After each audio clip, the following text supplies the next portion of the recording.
Hi mga ka-cooking. For today's video, magluluto tayo ng apritadang baboy. Ayan ang ating ingredients. Ayan.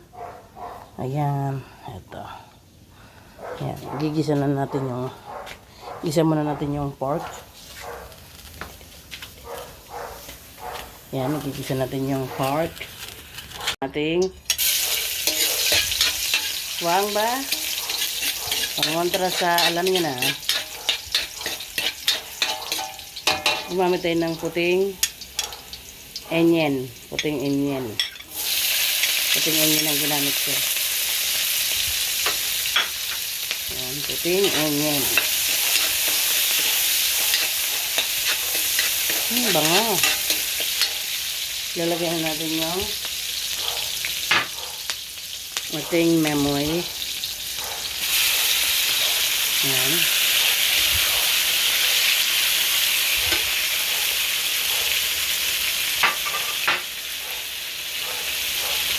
Ang ilalagay lang natin dyan ay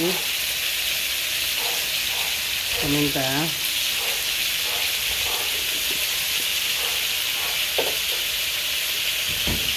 Kunting asin.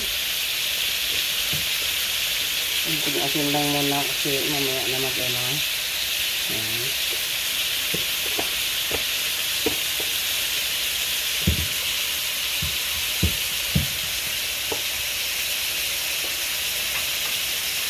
Likos-likos muna natin.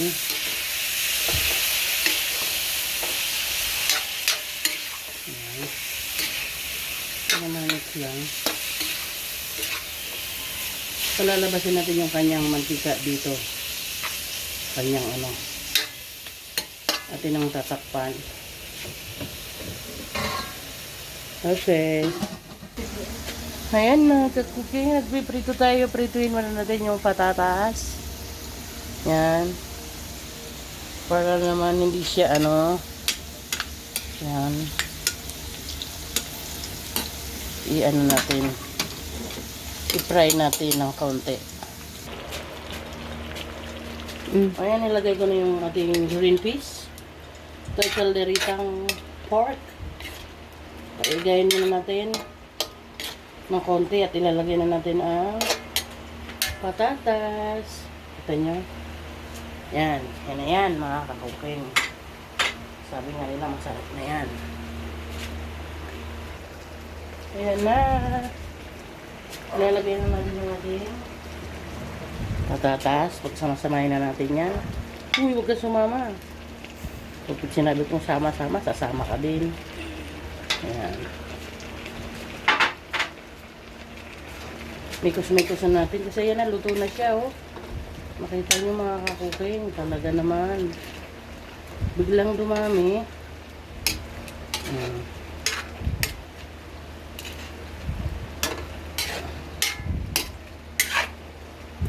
Pakiramdam ko, kulang siya sa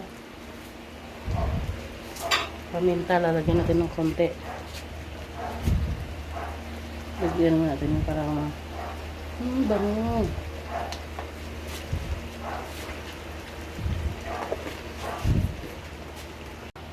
Ito na yung ating apritadang baboy. Ayan. Medyo konti na lang yung sabaw. Ayan.